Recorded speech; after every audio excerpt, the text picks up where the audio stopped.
मुस्लिम league नून की रहनुमा मरियम औरंगजेब ने कहा है कि नवाज शरीफ ने एयरपोर्ट से कहां जाना है ये उनका और आवाम का फैसला होगा, सरफराज बुगटी का मसला नहीं। उन्होंने कहा कि सरफराज बुगटी तहफ़्फ़ुज़ और अमन फराहम करने के लिए इस्तेमाल करें। सरफराज बुगटी साहब जितना सियासी कद है उतनी बात करें। नवाज शरीफ 3 बार वज़ीर आज़म रहे, उन पर बेबुनियाद इल्ज़ाम लगाए गए। नवाज शरीफ से इंतकाम लेते लेते मुल्क का हर शोबा बर्बाद कर दिया।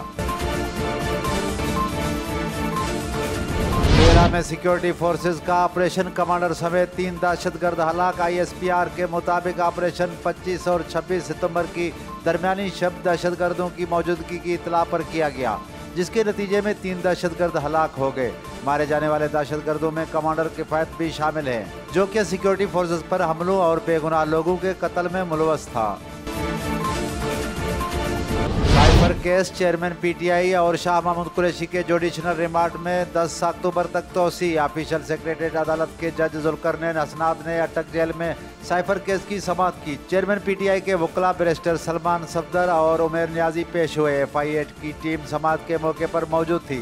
अदालत ने चेयरमैन PTI के जुडिशनल रिमांड में 10 अक्टूबर तक तोसी करते हुए FIA को जल्द चालान जमा कराने का हुक्म दे दिया।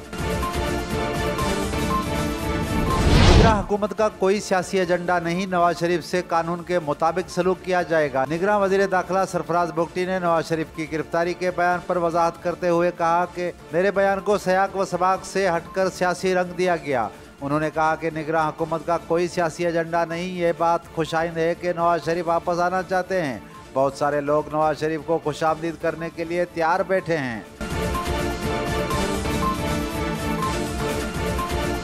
अडियाला जेल मुंतकिल नहीं होना चाहता, चेयरमैन PTI का अदालत को बयान। जराये के मुताबिक चेयरमैन PTI ने अटक से अडियाला जेल मुंतकिली ना करने का अदालत को बयान दे दिया। उन्होंने कहा कि वो अडियाला जेल से मुंतकिल नहीं होना चाहते। ख्याल रहे कि गुज़िश्ता रोज chief justice Islamabad high court ने चेयरमैन PTI को अडियाला जेल मुंतकिल करने का हुक्म देते हुए कहा था कि कानून के मुताबिक इस्लामाबाद के कैदियों को अडियाला जेल में ही रखा जाता है।